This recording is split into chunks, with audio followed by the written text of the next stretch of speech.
This is a question of quadratic equation where the speed of motorboat is given, which is 20 km per hour in still water, and the time taken in upstream is 1 hour extra. That is, the boat took 1 more hour to travel a distance of 48 km with comparison to the time which is taken in traveling downstream. So let the speed of the water, that is water stream, x kilometer per hour. Now the speed of boat is given as 20 kilometer per hour. Now at the time of upstream, when the boat is traveling against the flow of river, right? The flow of river, that means the speed of water stream, right? That is we have already taken and assumed as x kilometer per hour. Now in the upstream, the boat speed will be different, and in the downstream, the flow of river will support the speed of boat. That means the in downstream, the boat speed will be added up with the speed of flow of river, right? So we can see in the upstream what will be the value. The value of the speed of boat in upstream will be just restricting the flow of boat.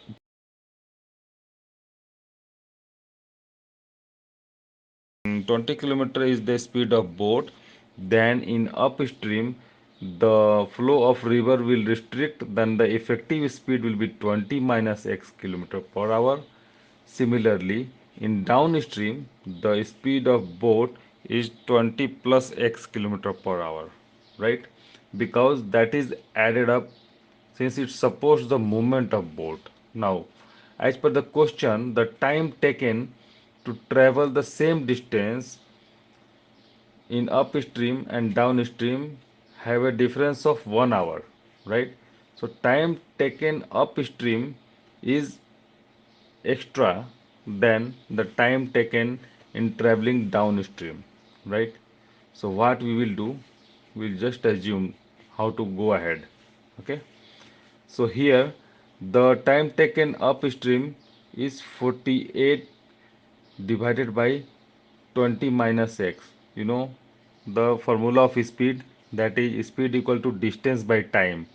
Then definitely when distance and speed is given, then speed, when speed divides the distance, that is distance by speed is the time taken. So time taken upstream is 48 by 20 minus x, and time taken downstream is 48 by 20 plus x, right? We know the time of extra 1 hour between one between upstream and downstream. Now we can say that we can write the equation that the time taken in upstream is 48 by 20 minus x, and time taken by in downstream is lower, right? The downstream time is lower, then it is 48 by 20 plus x. Now we need to equate this. To form the equation, this will be added up with 1 hour. That means the downstream time is lesser, so we will add 1 hour of extra time which is given as per the question to come to the effective time of upstream. Now this is the equation which need to be solved now. Okay, so we have derived the equation which need to be solved to get the value of x, and that value of x is the speed of water, that is the flow of water streams speed, that is x. Okay, that x can be calculated to get the value of effective speed of water, which is our question. So when you solve this question, you can just use simple arithmetic calculations. 48, this just cross multiplied the terms in the LHS and RHS. Now when we solve it, we will come to an equation effectively which we are just calculating over here. You can see the steps. These are very easy steps and easy to follow. So we are coming to an effective quadratic equation, x square plus 96x plus 20 into minus 20 equal to 0. That is x square plus 96x minus 400 equal to 0. This is our quadratic equation which need to be solved. Just we split the middle term here. The middle term is 96. So what are the possible combinations of 400 into 1, that can be broken. So we can see 400 into 1 can be written as 20 into 20. Even it can be written as 100 into 4. 100 into 4 is the effective combination in splitting the middle term, because 100 minus 4 will be coming as 96, which is our middle term, right? So we will just split the middle term of 96 as 100x minus 4x, right? So we are getting the value of x as 4 and minus 100. You can see how we are driving to this value. Okay, we are just equating the LHS to RHS, which is equal to 0.